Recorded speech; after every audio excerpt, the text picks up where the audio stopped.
Yo, what's up guys, we're back, and this week it's for amazing card, man. UFC 254, Khabib versus Justin Gaethje.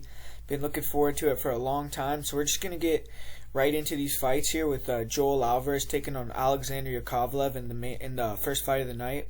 And Alvarez, he's going to be looking to make it 3 wins in a row in the UFC.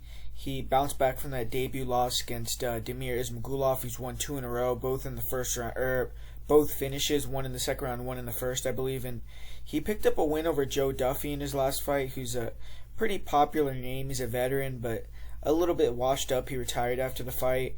This time he's going to be taking on another guy who's, you could say, in a similar situation, a veteran that's 1-3 in his last 4 fights, and Alexander Yakovlev. And Alvarez, I would say he's improving on the feet. He looked a little bit better than in his previous fights against Joe Duffy. He has a long frame, and he'll use it a lot to throw a lot of kicks. He has real heavy low calf kicks, and he will blitz forward with a 1-2, and then he ends with some kicks, and he'll blitz in with some 1-2s to low kicks to body kicks. He'll also blitz in and land some nice knees to the body as well. And he throws a lot of front kicks. He likes to try to counter with left hooks or right straights. And he's pretty aggressive. He'll throw a decent amount of volume, but he stands tall. He's a little bit susceptible to low kicks. He kind of got a little bit exposed, or not exposed, but Damir Ismagulov laid out the blueprint to beat Alvarez, which is, keep him on the outside, use a lot of feints, pot shot, and Alvarez isn't the fastest guy, so he can get pot shotted from the outside, and he doesn't really switch it up. He doesn't go to wrestling. He won't try to get into the clinch. So, if you can just keep him on the outside, pot shot him, that's a way to beat him. But he's still improving as a young guy, so he's going to continuously try to better that part of his game as well, I believe. Isn't really a big power striker, only 2 career TKOs, but has a chin. He has good durability. He has a pretty good heart. He kept coming forward in that fight with Damir Ismagulov, even though he was getting dominated pretty much. And, he's only been finished 1 time, which was a spinning heel kick to the head early in the fight. And when you look at Joel Alvarez, his weapon of choice in MMA has been his jiu-jitsu, man. I mean, he's finished 88% of his wins via submission, 10 in the first round. Alvarez isn't really a wrestler, though, so he rarely will engage in the grappling first. He likes to walk guys down, use his striking, use his forward pressure to make them shoot in on him. And from there, he has a really good guillotine. And off of his back, he's really good with triangles, pretty good armbar. He has good sweeps. And he got yet another guillotine win over Joe Duffy his last time out, 15 career submissions. I will say Danilo Bellardo was able to take him down and stayed heavy in half guard, won the round, landed some pretty nice elbows as well. And Alvarez's style of getting submissions off his back doesn't really lend itself to decisions. He is 0-1 in his career in decisions. And he's only seen the 3rd round twice, so his cardio is a little bit up in the air, debatable, but I do feel like he has some solid cardio. His opponent here, Alexander Yakovlev, he's fighting for the first time in nearly a year. The last time we saw Yakovlev, he was dropping that decision to Roosevelt Roberts. He's 1-1 since returning from the 3-year layoff, and he does have a finish over Alex da Silva in his other fight, who's proven to be a pretty decent fighter. And Yakovlev is definitely the veteran here. He has a massive experience advantage, a lot more fights.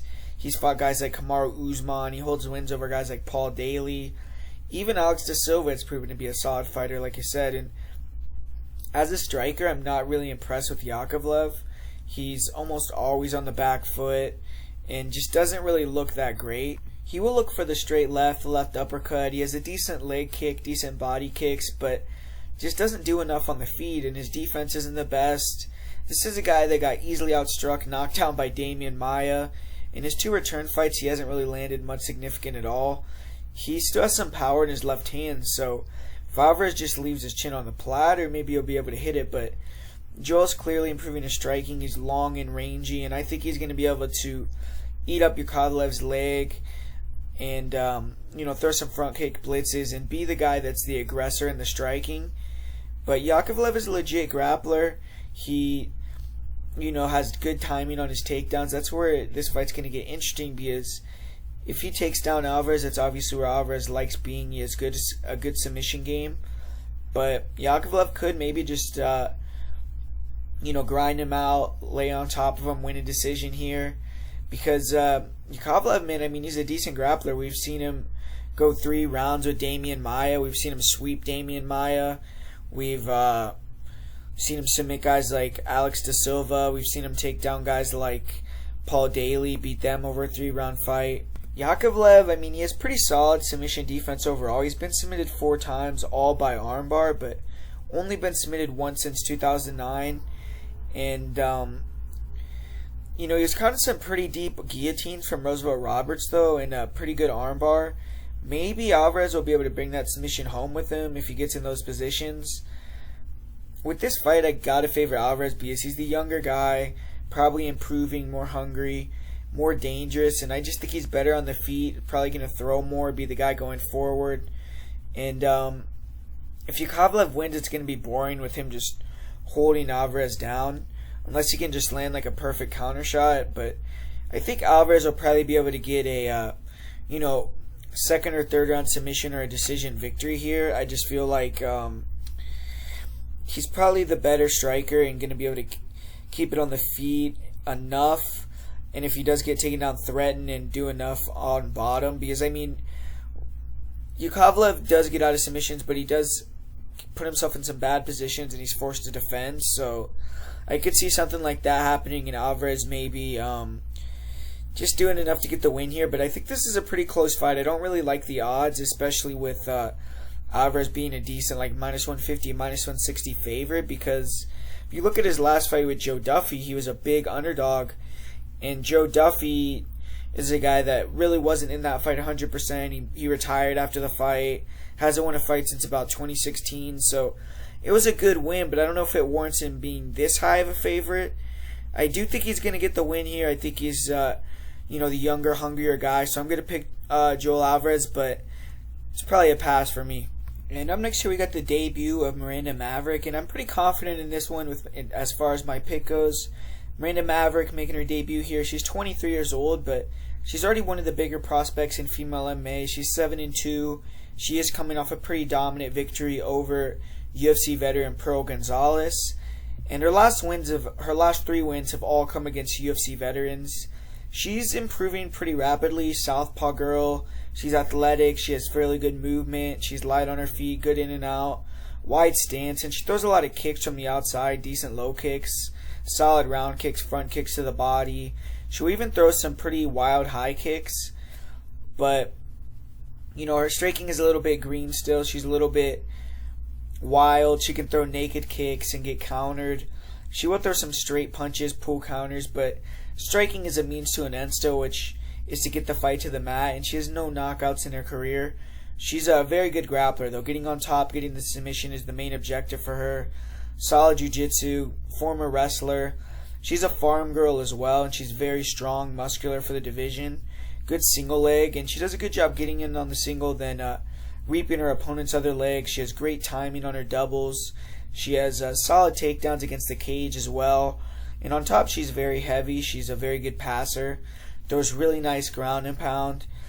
And she'll like to take the back, hit rear naked chokes, and I have seen her taken down in the past. She's gotten taken down by girls like Deanna Bennett, and she got controlled in the clinch in certain fights. But, Maverick, she's a girl that, has already fought pretty good grapplers. Girls like Pearl Gonzalez, who has a good guard game, decent wrestling. Deanna Bennett, who's a veteran, who's fought in the UFC. And she's fared well. She's been able to defeat those girls. She's tenacious. She has great cardio. She's super hungry. 6 submissions, wins. But, this is going to be her first fight out of the United States. She's only had 1 fight outside of Kansas. But this is a pretty good matchup to kind of ease her in here. Her opponent, Liana Jojua, she did get her first UFC winner last fight. She got her signature armbar, and she's another one of these Georgian fighters. And Georgian fighters have been doing very well in the UFC recently, but Jojua, she's a finisher. She's finished 7 of her 8 wins. As a striker, I mean, she doesn't really have much to write home about. This is also going to be the first southpaw that she's fighting. She's a girl that's tough. She'll throw some 1-2s, overhand rights. She has some okay kicks, but doesn't really throw very many kicks. But she's just very stiff, very hittable, doesn't really move her head, doesn't throw a lot of volume. As you see, she lands 1.39 strikes per minute and absorbs 3.23. I mean, that's very bad there, right there. And I would say her grappling is pretty average. I mean, Sarah Moras was able to dominate her in the clinch with her size, with her physicality. And, Jojua, she will use her punches to get in on doubles. She has some decent clinch takedowns. She'll pull guard. And she does have good leg locks. And she has a really good armbar. So she has some submissions here that you have to be weary of. Like her last opponent, Diana Belbita, just went right into her guard early in the fight, got armbarred. So Maverick should just be a little bit careful. But like I said before, I've seen Maverick defend some submissions against girls like Pro Gonzalez, who I feel are a little bit higher level on the mat than Liana Jojua, defend the submissions of Deanna Bennett. She's never been finished, so I feel like it's a pretty safe play that Miranda Maverick's going to go out there and get the win. Whether it's going to be a decision, whether it's going to be a finish, I'm not really sure. Jojua, she's not really a girl that goes to the cards, neither is Maverick, so wouldn't be surprised if Maverick got her out of there. But this is, women's MMA, so a lot of these fights do tend to go to decision. But I'm going to say that Maverick gets a second or a third round TKO with ground and pound or submission here. I just think that she might be able to grind her down and get her tired and kind of make her submit or just kind of get a little bit stagnant in a position and ground and pound her out, because she showed that against Sarah Moras. She got finished in the third round with ground and pound. I feel like, Miranda Maverick is maybe a little bit of a better grinder even than Sarah Moras. So I got to go with Miranda Maverick here, and I'm pretty confident in it. And in this fight, it's pretty intriguing because I feel like a lot of people are kind of overrating Un Jung a little bit in this spot. But we have Un Jung taking on Sam Alvey. Un Jung, this is going to be his third UFC fight, and this is going to be the first time that he's the favorite in a UFC fight. He's won his first two fights as the underdog. Now he's a pretty significant favorite here. He's young, he's 26 years old, so he's clearly improving. He's 8-0 as a light heavyweight, so he's undefeated at this weight class. And coming off a pretty nasty knockout over Mike Rodriguez, which was in the first round as well. So that was a good win, but this is going to be his first fight of 2020. He's a counter striker. He likes to come forward, fake feint, work behind the jab. He'll probe the jab, wait for counters, and he has a nice counter lead hook. He'll look for that hook as he goes backwards. His straight right hand is pretty clean, powerful. And, he keeps the volume high when he finds his range. He'll start to pepper guys with jabs, with straights, short hooks, uppercuts. Doesn't really put a lot of power into it, but keeps busy. And he does leave his lead hand low, though, and that can get him caught at times against Alvi with that right hook. That's something that you don't want to do. But Jung showed some pretty decent composure against Casey Kenney. He hit a lot of shots. He got doubled up in the first round, got doubled up in the second round, and was really on his way to losing that fight, but Ibragimov gassed himself out. If he hits shots like that against Sam Alvi, he'll probably be on the, wrong end of a knockout, man. But Jung is heavy on his lead leg. He's a bit susceptible to lead hooks. In his last fight, I will say he looked really good, though. He was switching stances. He was moving a lot more, looked more fluid. Landed a really nasty straight right hand down the pipe and took Mike Rodriguez out, man. And he showed that you have to pressure Jung. You can't let him go forward. Now with nearly a year away from the octagon, he'll probably look even better. He has 10 knockouts, 7 in a row.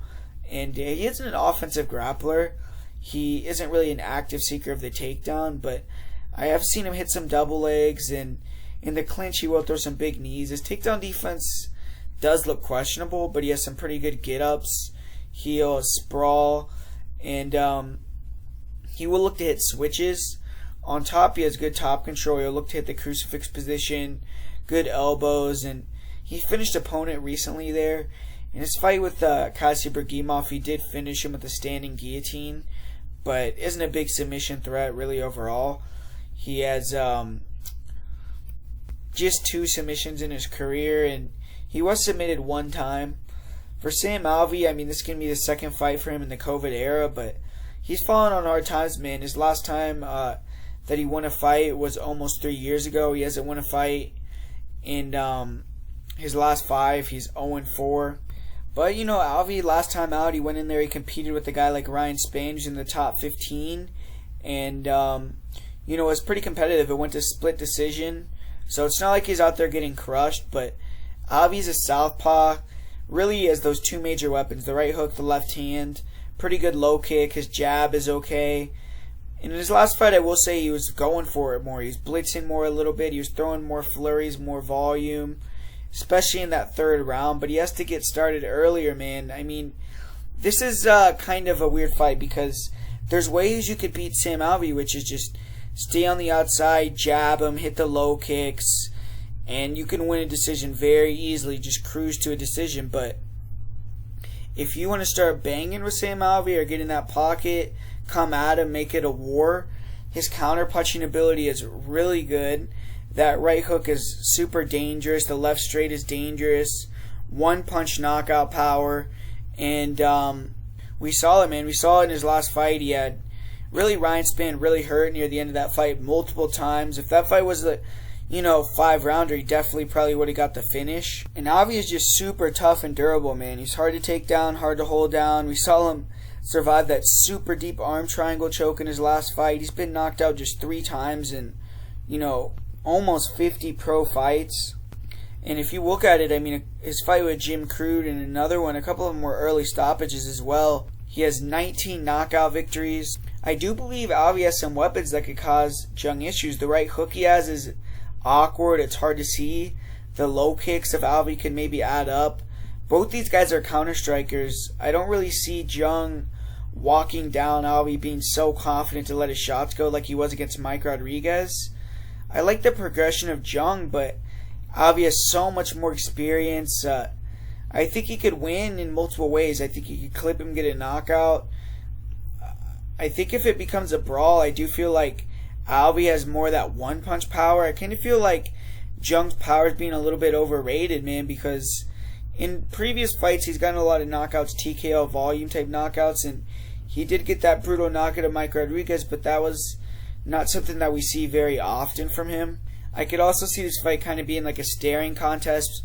Sam Alvey, he has a way of making these low volume fights. He's a counter guy. Both these guys are counter guys, so it's a super interesting fight to me. I feel like Alvey has a lot of value with the line. I feel like it should be way closer.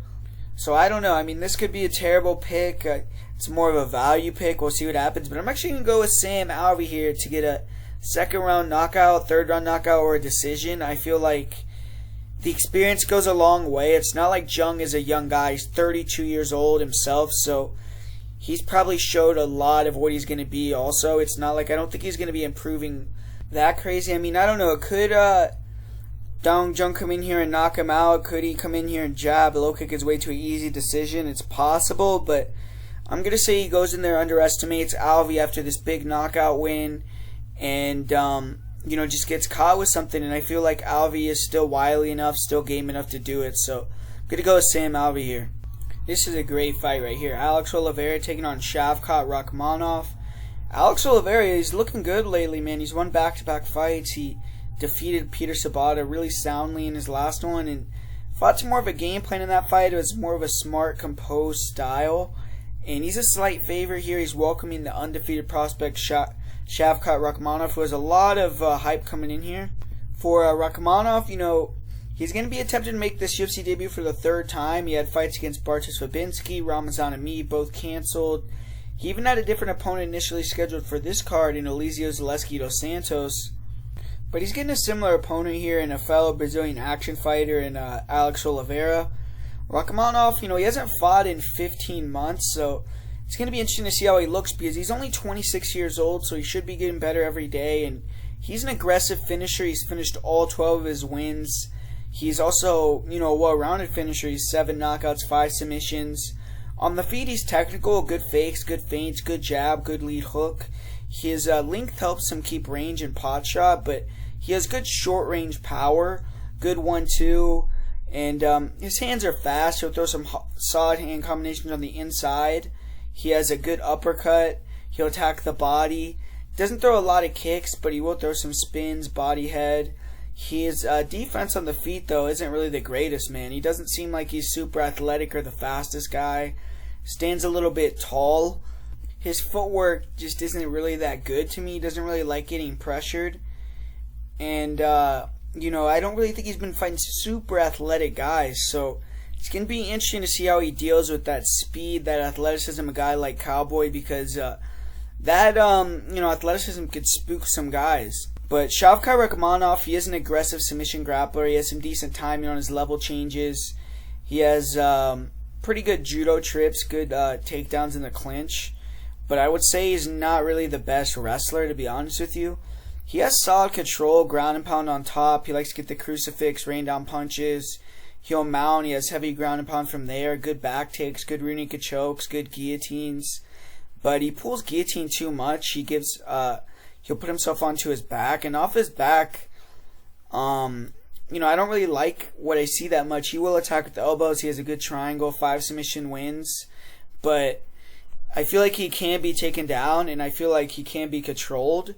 And against a guy like Alex Oliveira does get a lot of takedowns in fights, almost 3 takedowns per fight.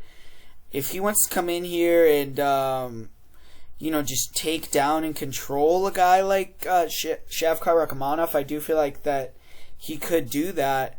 And on the feet, I mean, like I said, I've seen Rakmanov dropped and hurt by guys on the regional scene, and guys that I don't think are as athletic as a guy like Cowboy Oliveira. So on the feet, I mean, Cowboy's wild, but he comes in with those front kicks to the body, the dangerous blitzes, the knees, the elbows, the straight punches. I do feel he's at like a big technical disadvantage in terms of the striking, but he's more athletic. He's going to have a big speed advantage in my opinion. And I could see him just touching Shavkat on the chin and knocking him out early in the fight, which we've seen him do time and time again. It's also going to be the first time that he's fought in, almost 16 months. So maybe he's going to start a little bit slow. And as I said before, I mean, Alex Cowboy has good clinch attack, good knees, good elbows in the clinch, good takedowns. And I feel like he's the superior grappler here. I think he could take down Shavkat Rakhmonov, get on top of him, control him, win a decision that way. So I feel like Alex Cowboy Oliveira is the better fighter. But the thing is about Cowboy Oliveira, it's hard to trust the guy which Cowboy is going to show up, man. I mean, sometimes can be very wild, have no game plan, be unrefined, just sloppy, give up position, and even give up in certain fights. But then in their other fights, he's fighting like a wild animal. He's a warrior. He has a good game plan like he did in his last fight, and he's running through guys. So it's hard to pinpoint like which Alex Cowboy is going to show up. But on paper, I like Alex Cowboy. I think this is a good matchup for him to get the finish, man. And I feel like even if he doesn't get the finish, if he can grapple, he'll be able to win an easy decision. Right now, it's just like a pass for me because Alex is still a slight favorite, but there's a lot of money coming in on Shavkat Rakhmonov, and I do feel like if Alex Cowboy maybe becomes an underdog, there might be some value in that. But as a favorite, it's hard to play Alex because, like I said before, it's just hard to bank on which Alex is going to show up to the octagon. So for me, I'm actually going to pick Alex Cowboy, but it's just a pass in terms of betting and everything like that. Man, with this next fight, we got Casey Kenney, Nathaniel Wood, and Casey Kenney made me look dumb a couple weeks ago, and he went in there, dominated Alateng, really good performance. That left kick was on fire, man, the left straight, and Alateng just had nothing for that southpaw stance. But in this fight, he's going to be taking on a more credentialed striker, a more skilled striker, Nathaniel the Prospect Wood, who's a young guy himself, who has the same record in the UFC. They're both 4-1, so this is a pretty good high-level matchup. On paper, I mean, I do feel like the striking is competitive. I don't feel like Casey Kenney is just going to run away with it like he did against Nathaniel Wood. Or, I mean, like he did against Alateng. If he does, I would be very surprised. But Nathaniel Wood, he's a very skilled striker, straight punches, really nice low kicks, front kicks up the middle. And I feel like both these guys are going to be hitting each other. I mean, Kenney, he has the really good kicks, the overhand left. He has, power in his hands, and Nathaniel Wood's a little bit more finesse, but he has power himself, straight shots, kicks. And both these guys, I think, are going to be tagging each other. I think a lot of it is going to come down to durability. And I do feel like Casey Kenney maybe is the little bit more durable guy. But I feel like Wood has the better cardio. He's going to be pushing the pace, coming forward. And I think that he's going to be throwing more volume. So it's going to, in my opinion, come down to if Nathaniel Wood can take the power of Casey Kenney and get it to a decision. Because if he does, I think the second half of that second round, the third round, he's going to be able to start landing his shots, countering. If he can defend the takedowns, which I do feel like will start coming in the later half of the fight from Kenney, I think that he'll start to pull away with the fight. But if he gets hurt from a few strikes, gets dropped a couple times, Kenney could take him down and control him, then it gets interesting. But if you look at it, Casey Kenney doesn't really shoot for a lot of takedowns in fights. It's actually Nathaniel Wood that shoots for more takedowns. I do feel like Kenny's the better grappler. I feel like Kenney in this fight should maybe try to use a grappling-oriented game plan, but he likes to stand and bang. And after coming off his last fight with Healy Altang, where he got a dominant striking decision, I don't feel like he's going to come in here with a grappling game plan. I think he's going to maybe fall in love with the striking. If he doesn't get Nathaniel Wood out of there, he's a very durable guy. I feel like maybe he's just going to slowly get, walked down and tired out, hit to the body, hit to the legs, outnumbered, countered. And Nathaniel Wood might just be able to squeak a real tight decision. But, man, I'm not very good with these Casey Kenney fights, man. So maybe just fade what I'm going to say. So I'm going to say Nathaniel Wood by maybe a real close unanimous or a split decision, but not super confident. This is the main event of the prelims, man. This is a funny fight, man. Stefan Struve, Tai Tuivasa. Struve coming back once again after almost a year away from the fight game. He looked pretty good 10 months ago against Ben Rothroy. He was landing some nice calf kicks, some straights, keeping the range pretty well, but took a lot of nut shots, then he got knocked out. It really struggled to find wins in this later half of his career. He's 1-4 in his last 5 fights. He's even retired and came back, and it's just hard to see where his head is at. But his opponent, Tai Tuivasa, he's in danger of getting cut here. He's lost 3 fights in a row. But, I guess he has switched over. He's went to AKA. He's talked about how he's motivated here, doesn't want to be known as a loser, and he's definitely the younger, less shop-worn guy here. Looking at this fight, I feel like Tai Tuivasa's power is maybe a little bit overrated, but for this matchup with a guy like a chin like Stefan Struve, I will say if he touches that chin with the overhand, maybe he'll be able to put him out, but historically Tuivasa has had more success knocking guys out with knees and elbows, and just because of the sheer size, Struve being 7 feet tall, it's going to be hard to get in there and land some knees and some elbows on the guy. But hey, maybe he'll be able to do it. I do feel like he's going to be able to back up Struve, land the low kicks, and it's going to be striker versus grappler matchup. And I don't feel like Struve's going to feel comfortable striking with the guy with the explosiveness and athleticism and just the ability to close the gap, and a guy that's going to be pressuring and backing him up like Tai Tuivasa. But Tuivasa's a little bit low volume himself, so it's going to be interesting to see if potentially it becomes like a low volume staring contest type of fight. I hope not, but Struve's going to be trying to get it to the ground, obviously get on top, get the submission. We've seen Tuivasa in his last couple of fights really struggle with that, especially in his last fight against Sergey Spivak. So, got to exploit that, look to take him down. And Struve has shown historically that if he can get on top of you, even off of his back, he has good submission games. So he's a good grappler, but averages less than 0.6 takedowns per 15 minutes. Isn't really super active with his takedowns. I don't know if I could trust him going here and get takedowns in this type of fight, especially with Tuivasa being over there at AKA for a little while now. Maybe, that just showed that he has dedicated himself. He's moved out of this home country into a different country, trained over here, and I'm going to say that pays dividends. He's able to defend a few takedowns, and on the feet, I just feel like he's going to be the more aggressive guy, be more confident, throw more volume. Maybe Struve will be able to leg kick and keep the range, but I don't see it. I think on the feet, Tuivasa will eventually be able to find that chin, get the knockout, so Because of that, I'm going to pick Tai Tuivasa, but man, just stay away from this fight and watch it. I mean, it could go over, it could go under. Stefan Struve could win, Tuivasa could win, who the fuck knows? So just watch the fight, man, and enjoy it. But I'm going to go with Tai Tuivasa here. Up next here, we got the first fight on the main card, and man, I feel like I've been broke this fight down like 15 times, so going to be pretty quick on this one, but this is the rematch of that controversial fight where Ankalaev got the first round finish, and Cutelaba obviously was kind of playing possum, and they had to run it back. But if you look at it, I mean, Ion Cutelaba, he's a guy that goes out there, gets the fight done in the first round. 13 of his 15 wins, first round finishes, and a super aggressive guy. He's a marauder. He does have a grappling background, and we saw in his last win against Khalil Roundtree, went in there, got the ground and pound finish. But we did see on the feet, I feel like Ankalaev has a wider arsenal, better kicks, more defensively responsible, better distance control, just sharper, cleaner, better technique. So on the feet, I do feel like Ankalaev is going to have an advantage, but Cutelaba is going to come in there bombing, looking for that knockout.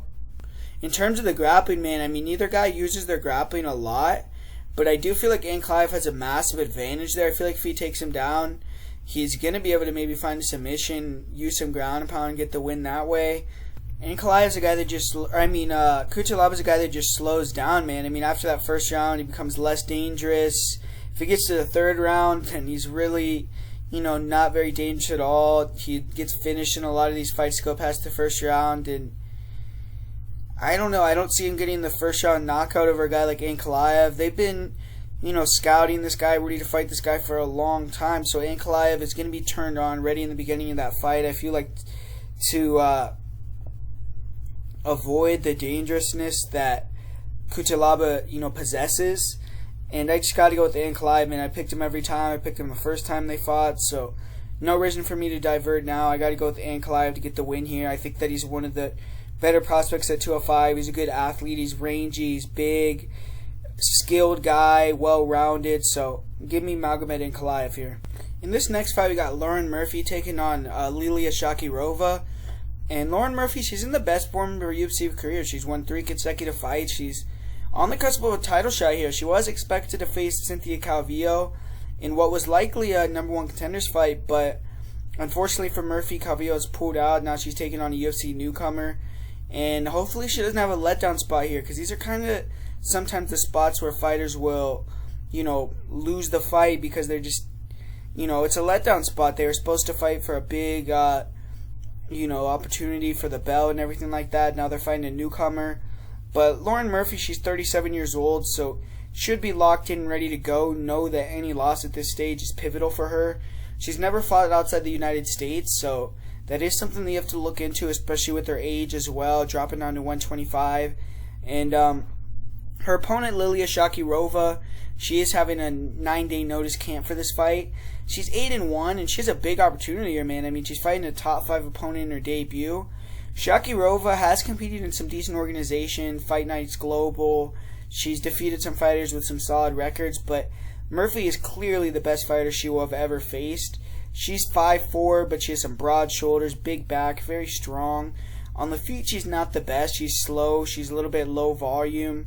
She comes forward and backs up in straight lines, but pretty good forward pressure, and she will look to walk fighters down, tire them out, land that overhand right. She's always looking to slip counter with the straight or the overhand right. Decent lead hook, and she will throw some kicks, decent low kicks, front kicks, some good spinning kicks, and she likes to use spinning back fist to try to cut the cage off. She's improving her fluidity on the feet. Her last fight was probably her best striking performance. Her striking defense is questionable in my opinion. She overextends on her punches. She never moves her head. She doesn't really have great footwork going backwards. But she has 3 knockouts in her career. And she's a grappler. I mean, she's a girl that was training to go to the Olympics for grappling. She likes to use her striking and close the distance, hit takedowns. She's strong in the clinch, good control against the cage, super strong. She'll hit slams. She has good timing on her level changes, and she's good at using the level changes to get in on the hips, hit trips. On top, she's aggressive, good ground and pound. She likes to take the back, but she's a little bit sloppy, can be reversed. And off her back, she tries to work back up to her feet quickly, but she gives her back. She seems a little lost. I've seen her look for guillotines where she had no chance to finish. She's allowed certain opponents to get into dominant positions, really dominate her on top, take her back, things like that. So in a fight with Lauren Murphy, I don't think she wants to end up on bottom. And it's, you know, I do think Liliya Shakirova is a solid fighter, but I'm just not sure she's ready for this. The forward pressure of Murphy will be effective. I feel like if she can't be the superior grappler in this fight and take down and control Murphy, then I think Murphy is going to be able to just walk her down and be the better striker, throw more output, have more impactful shots landed. I think she may be able to hit some, takedowns herself, potentially get some control against the cage. She does have a big experience advantage, like I've been saying, but in reality, the line is off, in my opinion, because Liliya, she's improving, she's pretty athletic, she hits hard, she can grapple. The line should be closer. I mean, Lauren Murphy shouldn't be minus 300 versus anyone, but, Murphy's a girl that's really historically had a really impressive takedown defense. She's been able to deny takedowns of Olympians like Sarah McMahon. In her last fight, she was able to deny the takedowns of a girl that's a good takedown artist like Roxanne Modafferi. So I feel like if she can deny the takedowns and just use her forward pressure, make it a dogfight, she'll be able to, outwork, out-veteran Liliya Shakirova to a close decision victory. But I feel like this is one of these fights where Liliya could even get the win, or after the fight when Lauren wins, everyone's saying, Lauren had a bad performance, Liliya looked great type of thing, because it's Lilia's debut. She's facing a really high-level opponent, and I feel like she's going to come in here and show something. So I'm going with Lauren Murphy, but I do think it's a good fight. In this next fight, we got two debuting guys again. We got Phil Haas. With this next fight, we got Phil Haas taking on Jacob Maulkon.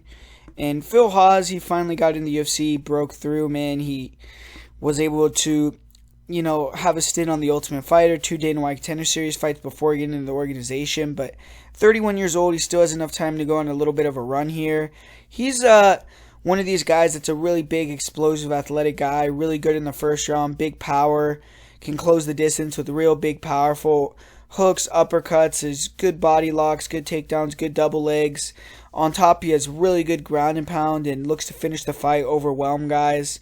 He has 6 knockouts, 2 submission victories, and he is a former, Division 1, I think, or Division 2 national champion wrestler. He's, a very elite grappler in terms of wrestling, but he slows down, man, gets really tired. In his 2 losses, he was winning the first round, got tired, got finished in the second. So when fights past the first round, he tends to kind of slow down, and he doesn't quit, but he just starts to make a lot of mistakes and just be really sloppy and can get finished, can get knocked out, get submitted. And his opponent, Jacob Maulkon, is actually the boxing coach of Robert Whittaker. He's 4-0. He's 3-0 as a pro boxer. Training partner for Whittaker as well. And this is definitely going to be the most experienced fighter that Maulkon has ever fought. For Maulkon, he's a good striker, good feints, good distance control, sharp boxing. He drops some really nice straight punches down the pipe. He has really nice tight hooks, good jab, good lead hook, and he likes to draw counters, fast hands. He will throw some sloppy kicks, but he has some nice low kicks. He'll throw some body kicks, head kicks. In this fight, I feel like he should holster the kicks in order to not get taken down. And I would say Maulkon doesn't really have a ton of power, but he's sharp, he's accurate, and, he's someone that kind of can overwhelm you with strikes if he can get you tired, if he can just start to get his range and pick you apart. I feel like his grappling is not on the level of Phil Haas here. He does have good timing on his level changes. He can set him up a little bit with his strikes, and on top, he has some good ground and pound, but he's a little bit sloppy. He can't get reversed, and off his back, I mean, he does have a decent guillotine and okay get-up game, but in this fight, I feel like he could really struggle to stand up if he's taken down. He can get put in some bad positions, maybe even finished, and this fight's going to come down to if Maulkon could stay tough on the ground, survive a beating in that maybe the first part of the second round, and get into the later part of the fights, he could maybe start to take over and finish Phil Haas or get a dominant decision. But I'm going to say that the grappling and just the experience advantage of Haas is going to be enough. Haas is training with good guys as well over there at Sanford MMA. If any time he's going to start to do well, it's going to be now. So give me Phil Haas to get a win in the first 2 rounds, but this is a fight I would pass on. It would be a dog or pass situation here. And I'm not going to spend a lot of time on this one because I don't really have a great read on it. Don't have any interest in terms of betting, but it's Alexander Volkov taking on Walt Harris. Both these guys are coming off losses, tough losses in their last fight. Volkov kind of got dominated with the grappling. I guess he had a few moments. He rocked blades at one point, and Walt Harris almost had over him out of there, but got tired, got finished in the second round with ground and pound. And it's kind of been the story of Walt Harris. 11 of his 13 wins are by knockout in the first round. 13 of 13 by finishes. He's a big explosive guy, tries to take you out, southpaw, closes distance, really nice 1-2s, good head kick. And Volkov is more of a deliberate guy. I believe most of his fights go to the third round or decision, and he throws a lot of front kicks, long punches. He's actually going to be taller, longer than Harris, which I feel like Harris probably won't be used to. And this fight's going to come down, in my opinion. I mean, I feel like Volkov is the better fighter everywhere, the better striking, he's defeated better guys, he's more tenured, better record.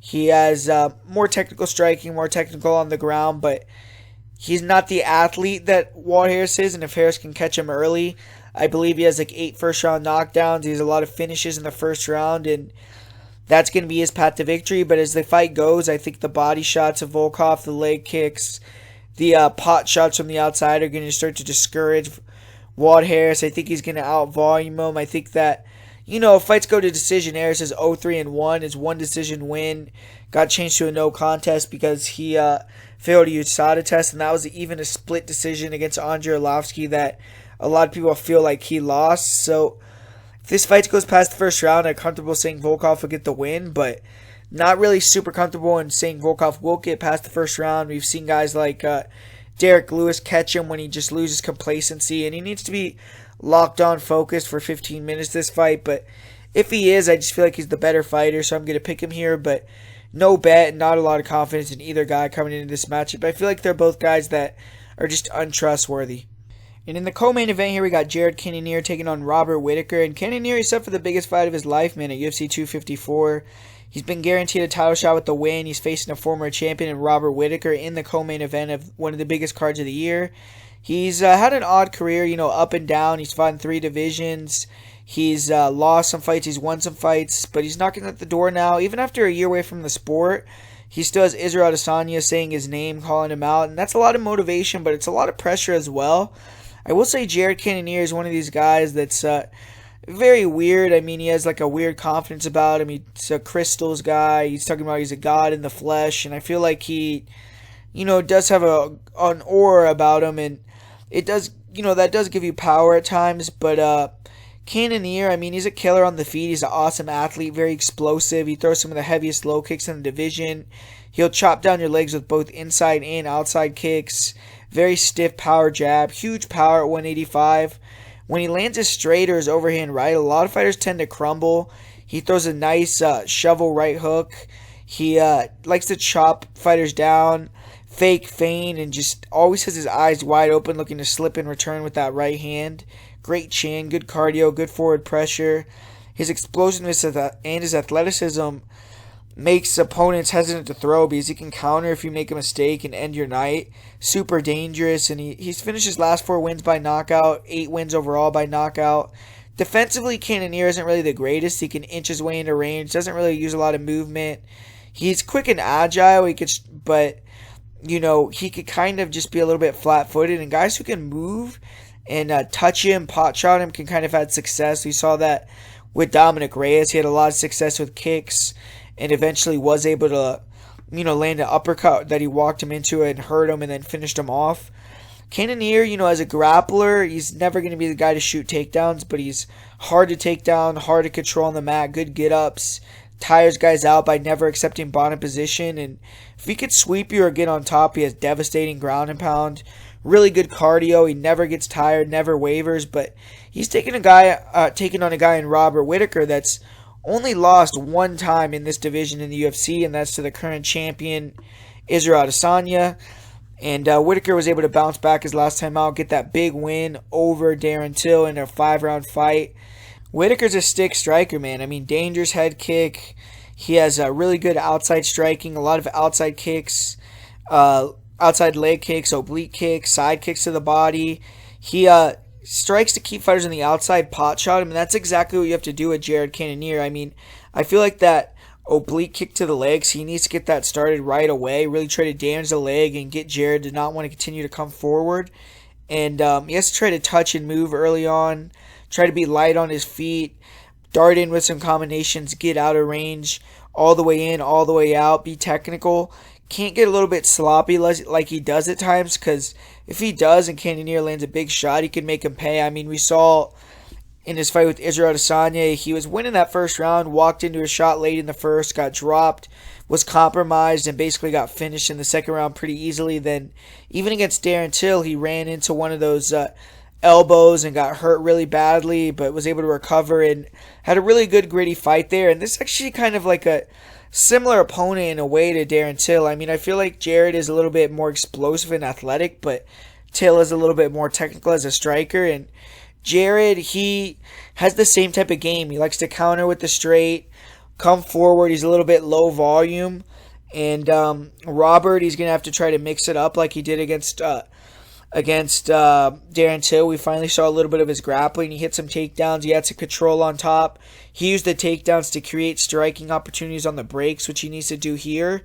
And just keep the volume high, stay technical. Attack the oblique kicks, attack the body, and that'll open up the head kick, I believe, against Cannonier. Seems like everyone here on YouTube, man, has been on Cannonier for this fight. I've seen a couple guys picking Cannonier, and I get it. I mean, he's been very impressive recently, but if you look further into those fights, I mean, Anderson Silva, he's 45 years old. He's fighting his last fight next week. David Branch, no longer in the UFC. Jack Hermanson, he's more of a grappler. And this is going to be the first guy with the striking style, with the outside range striking style that Cannonier's fought at 185. We've seen Cannonier hurt with head kicks before against Dominic Reyes, against Sean Jordan. Whittaker needs to be locked in, especially early. Stay on the outside touch, uses oblique kicks as straight, stick and move, get Cannonier a bit tired, then he can start blitzing in, countering, landing his shots. I think the head kicks will be there, and he has to mix in some grappling if he can, like his last fight. Not even get the takedowns. Just give Jared something to think about.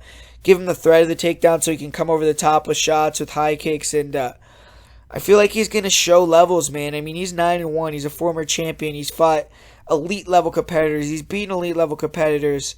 And Jared Cannonier, I just don't think he's seen that level. The best guy he's fought is Jack Hermanson, and Hermanson's a really good fighter, but I'm not sure he's championship material. I think a lot of people are counting out Whittaker here, man, but that last win against Darren Till was pivotal for his career. He got his mojo back, hopefully, and I feel like Whittaker, man, he's only 29 years old. Cannonier's 36. He's an older guy. He's coming in off a year layoff. He's having to travel all the way over here to Abu Dhabi. Yeah, I'm going to go with Whittaker, man. I think a lot of people are underestimating him, and I think that Jared Cannonier is super durable, so maybe he'll go to decision, but I got to go with Robert Whittaker here. And here we go. Finally, we got the main event. Khabib Nurmagomedov taking on Justin Gaethje. This fight we've all been looking forward to for a long time, man. I mean, we got the interim champ, Justin Gaethje, is coming off that destruction of Tony Ferguson, broke that epic win streak that Ferguson had, and Khabib, he's undefeated. He's 28-0. First fight since the passing of his father, so I know he's going to be coming in here motivated, ready to go, ready to get a dominant victory again. And, man, I mean, we know what it is at this point. Khabib's going to be trying to close that distance, get the fight to the mat, get in the clinch, gets the cage. Justin Gaethje, I mean, they call him the highlight for a reason. 9 bonuses in his 7 fights in the UFC. Extremely, extremely exciting. Likes to stand and bang, but recently has gotten a lot more technical, turned into more of a counterpuncher. And Justin Gaethje, I mean, he has a really good check hook. Really heavy, heavy power in his hands, man. His hooks are just extremely damaging. You'll throw that overhand right. Crazy low kicks. I mean, he has really nasty low kicks. I feel like that's going to be pivotal if he wins this fight. He needs to throw low kicks and land them early without getting taken down. Khabib doesn't really tend to check kicks, which could be a big factor if this fight, if Justin Gaethje can land and kind of accumulate a couple kicks, especially early in the fight. But I feel like Khabib on the feet is going to be able to compete here, even though Justin Gaethje has such a big advantage, because Gaethje, I don't know if he's going to want to be throwing kicks constantly, low kicks, because Khabib is going to shoot on those low kicks, man. Shoot the low single, shoot the double, and he's going to be able to get takedowns on the low kicks more than likely. I mean, he's not going to he's not going to land every low kick without getting taken down. So he's going to have to be economical with those low kicks. And Khabib, I feel like he's going to be all the way in or all the way out. I don't think he's going to be in that boxing range forward pressuring like Ferguson was. He's going to be trying to stay all the way on the outside. Maybe stick a jab in there, throw some like BS to try to fool you, and just move around until he can time a takedown, until he can time a clinch.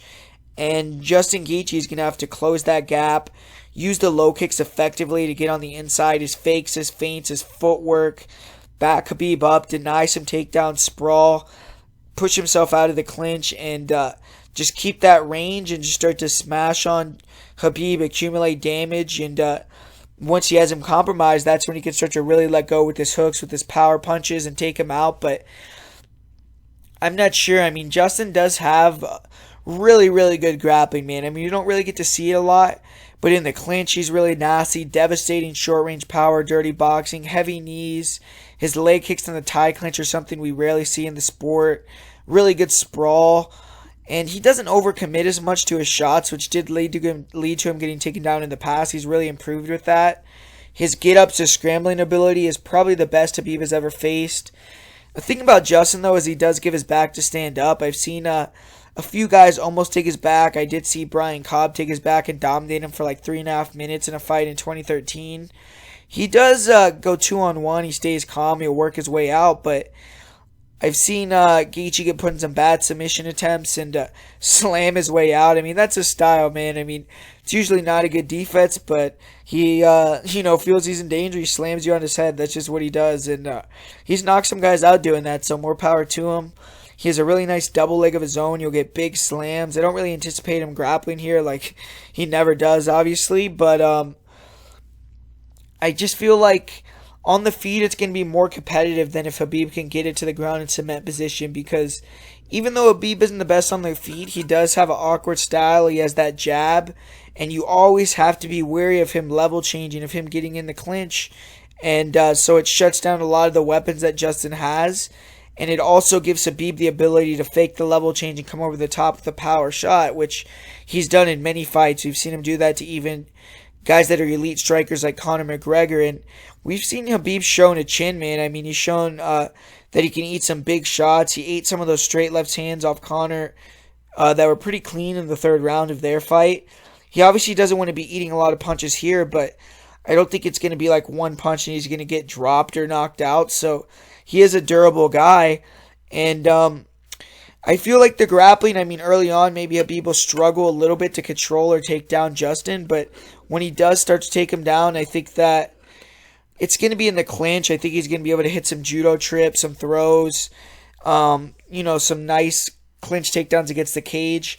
And I feel like Justin Gaethje, he has a good grappling game, really good wrestling, things like that, but there's a reason why he doesn't want to be on the ground more than just that's his style. I mean, maybe it's a style, maybe he wants to stand and bang, but, he's a really good wrestler, and if he had the ability to just stay on top and feel comfortable, ride guys out, pound them out, not take that much damage, I feel like he would do that, but maybe he feels a little bit uncomfortable on the ground, especially off his back. I don't feel like he probably works a lot on his back. He's a guy that wants to get up immediately, so I feel like if Khabib can cement position and get on top and stay on top, I think that it's going to go a long way. I think he's going to show levels on the ground, really be dominant. I think he's going to tire Justin out. Justin's a guy, like I said, that gives his back to stand up. I think Khabib will take his back, start to wrist ride him, land big shots, just start to just really wear him down. And Justin, he has to get in early, man, do damage early, hurt Khabib, compromise him with some power punches or with the leg kicks, because if Khabib starts to get his takedowns going, it's going to tire Justin out. It's going to start to limit his offense. It's going to get him thinking. It's going to get him a little bit more hesitant to pull the trigger. It's going to get him more tired. Khabib is going to get more confident. And it's just going to start to turn into a Khabib fight, man. And that's just kind of what I see is going to happen. I mean, Justin Gaethje is super tough. I feel like their toughness is on a similar level. Him and Khabib's, their striking is obviously an advantage to Justin, but I think Khabib draws it a little closer with his grappling ability to just kind of just make Justin think, and it gives him a little bit of an advantage on the feet. But I still feel like Justin obviously has a big advantage standing. In the wrestling, I think the wrestling is fairly close, but I think if he can get it to the ground and control on top, that's where, on the ground, that's where I think Khabib is going to show levels. I don't think he's going to finish Justin necessarily, because Khabib isn't a guy that's like a slick jiu-jitsu guy. He's not catching these guys in triangles or rear naked chokes, or, he's not really like doing it with finesse. It's more like he's ground and pounding you, really tiring you out, hurting you. Then you eventually want to give your back. You want a way out, and he gives it to you, and he takes your neck. So I don't think Justin is going to look for a way out, so that's dangerous in itself. Justin's going to be there for 5 rounds looking for the knockout shot, but I just feel like it's going to be a Khabib fight, man. Khabib's going to start to wear on him, get it to the ground. It's going to get easier and more dominant as the fight goes on. I don't think he's going to lose the fight right after Abdurmanov dies either, man. I think that's huge motivation, and yeah, so I just feel like he's not going to finish him, because I think Justin, super tough, man. He has all my respect. He's a fucking beast, but I just feel like it's going to be the grappling again, man. I think Khabib, he's just a different animal, man. So I think Khabib's going to be able to do his thing, get it to the ground, and get it done. So there you have it, guys. That's the breakdown this week for UFC 254. Thanks for watching. Like always, make sure to drop a like and, comment down below. Thanks for always supporting the channel. And for the parlay of the week, it's going to be Khabib Nurmagomedov, Magomed Ankalaev, and Miranda Maverick. My most confident pick on the card is going to be Miranda Maverick. The underdog of the week is going to be Nathaniel Wood. So thanks for watching, guys, like always, and I'll talk to you guys later.